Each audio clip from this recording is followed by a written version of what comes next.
Hello guys, our English class today is about your workbook, chapter 1 and 2. A nossa aula dessa semana será sobre as atividades do workbook, do livro, capítulos 1 e 2.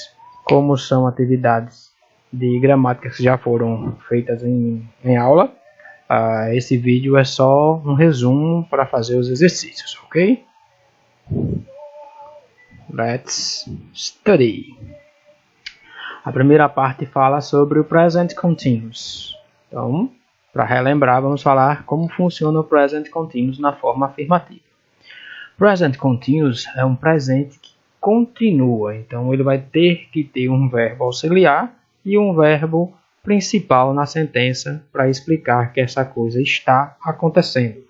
Por exemplo, em português, eu estou gravando a videoaula. E você está ouvindo ou assistindo essa videoaula. Então, a gente vai ter que trabalhar com a terminação em inglês ing no verbo principal. E o verbo auxiliar é o verbo to be. Então, a gente usa o verbo to be no presente simples, simple present, ele sendo auxiliar, e ao verbo principal a gente acresce a terminação ing. Então, exemplo. Sujeito, I. Verbo to be, am. Verbo, read. Com ing, reading, complemento, a book. I am reading a book. Eu estou lendo um livro. Lembre que o sujeito ele pode tanto ser o nome da pessoa ou um pronome. Os exemplos são todos com os pronomes pessoais. I, you, he, she, we, they. Cada verbo to be corresponde ao seu sujeito. Então, não adianta você chegar e colocar I are, ou então I is. Vai dar errado. Nem you am, nem you is. É obrigado você lembrar de como funciona a conjugação do verbo to be, am, are, is, e em quais pessoas eles são colocados. Vamos aos exemplos de novo. I am reading a book. You are playing. He is writing. She is looking for the eraser. We are studying. They are talking. Note que na explicação nós dizemos sujeito, verbo to be, verbo com ing, mais complemento. Mas o complemento ele não é necessário, não é obrigado na frase. Temos os exemplos aqui, you are playing, você está brincando, você está jogando. Se eu quiser dizer de que ele está brincando, eu vou colocar depois do verbo. He is writing, ele está escrevendo, da mesma maneira também não tem complemento. We are studying, nós estamos estudando. They are talking, eles estão conversando. O complemento virá depois dos verbos. O verbo aqui ler, brincar ou jogar, escrever, procurar. Cuidado com esse looking, porque looking é looking for. Se for apenas looking é o verbo olhando. Aqui como está procurando, são duas palavras para formar em português o mesmo verbo. Studying and talking. Let's continue. Para fazer a negativa do present continuous, nós precisamos acrescentar a partícula not sempre depois do verbo to be. Então, se a gente tem na afirmativa I am playing, a negativa é só colocar a palavra not depois do verbo to be, nesse caso am. Aqui nós temos, se fosse afirmativa, you are studying to the test. Se você coloca a partícula not, you are not studying to the test. O bom é que com a partícula not, em algumas situações, você vai poder contrair ele com o verbo to be, ou então contrair o verbo to be com o sujeito, que é o caso aqui do X. She's not. Eu quero escrever o not sozinho, então não quero contrair ele com o is, coloco o is com o X. Com o she. Ou então poderia fazer todo separado. She is not reading a magazine.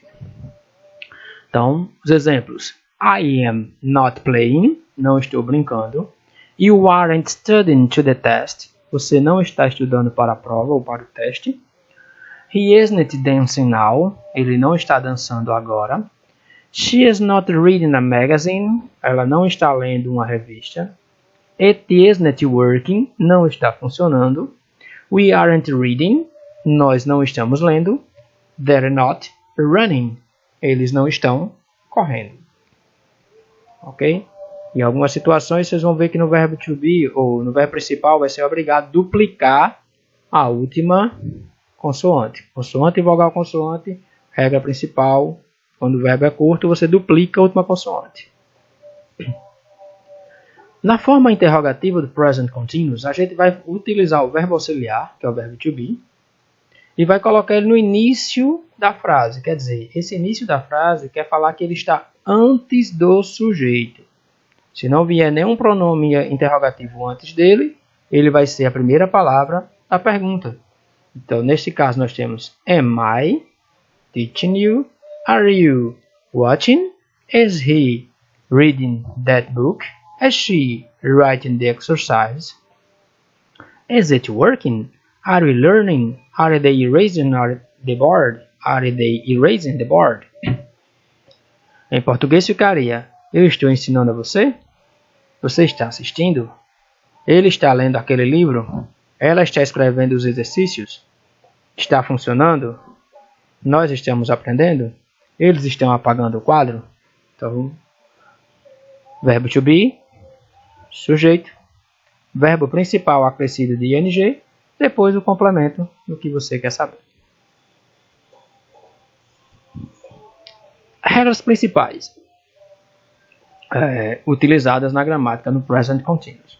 Então, quando nós temos o verbo principal terminado com a letra E, você vai eliminar a letra E. Tá? Se ele vier antes dele vir a consoante, por exemplo, você vai eliminar a letra E e vai colocar ing. Tá? Por exemplo, o verbo love. L-O-V-E. Vai ficar loving. O verbo like. L-I-K-E. Vai tirar o R, vai ficar liking. L-I-K-I-N-G. Quando o verbo principal terminar com a letra E e for precedido de consoante, retira essa vogal e acrescenta esse ing. Isso é a mesma coisa. 3. 3 seria o 2, aqui foi repetido. Quando o verbo é monossílabo ou dissílabo, segue o padrão da consoante e vogal consoante. Como assim? Se eu tenho o verbo, por exemplo, run, R-U-N, eu vou dizer running, R-U-N-N-I-N-G. Quando a última consoante é W ou X, não pode duplicar. Certo? Se o verbo terminar com uma dessas duas aqui, não tem o consoante e vogal consoante. Por exemplo, o verbo fix, que é o verbo consertar, F-I-X. Para eu falar consertando, acrescenta-se somente ing. She is fixing. She is fixing. Ela está consertando. E quando a sílaba tônica for a primeira, também a gente não duplica a letra final. Acrescenta somente o ing, como é o caso de open. O-P-E-N. Em algumas situações, no inglês americano, vai ficar com um N só. Opening. A segunda parte do workbook, o segundo capítulo, fala sobre o plural de substantivos. O plural de substantivos possui como regra principal, a regra geral, como em português, o acréscimo da letra S. Aí nós vamos ver algumas exceções. Se esse substantivo ele já termina com a letra Y, antes desse Y vem uma consoante, você tem que retirá-lo e acrescentar IES. Por exemplo, lady. Ladies. Você tira o Y, acrescenta IES. Bebê, baby, babies. Você pode pesquisar outros, até no livro de vocês tem alguns. Nos substantivos que terminam com F ou FE, estando no singular, para ir para o plural, você vai trocar esse F ou FE por V e acrescentar ES.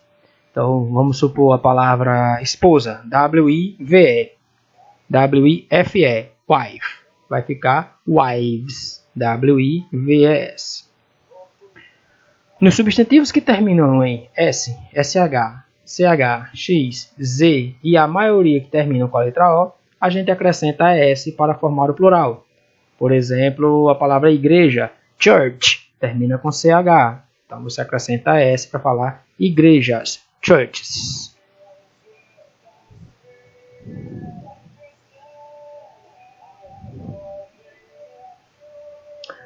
Os substantivos com o final man, M-A-N, quando estão no singular e vão para o plural, vai trocar a letra A pela letra E. Então aqui nós temos men, homem, men, homens. Se fosse mulher, woman, women. Em substantivos que têm O no singular, você vai mudar para E. Por exemplo, a palavra pé, que é foot. Tem um F aqui na frente e um T no final. Foot, singular, plural, feet. Tá? Existem também alguns substantivos que apresentam a mesma forma para o singular e para o plural. Como, por exemplo, a palavra sheep, que é ovelha. Ou então, fish, que é peixe. E preste atenção que existem alguns substantivos que não são considerados, que são bem mais irregulares, não são regulares. Cada um tem sua própria escrita. Podemos citar aqui, por exemplo, a palavra criança, que é child, e no plural fica children, para vocês verificarem que ele muda muita coisa, não é somente acrescentar S, nem acrescentar nenhuma dessas regras que estão aqui. Certo? Essa foi nossa aula de hoje. Lembrando que é uma aula tipo resumo para as atividades do workbook, capítulo 1 e 2. Ok? Let's see you. Have a nice weekend and have a nice week. Bye bye. See you. Hugs and kisses.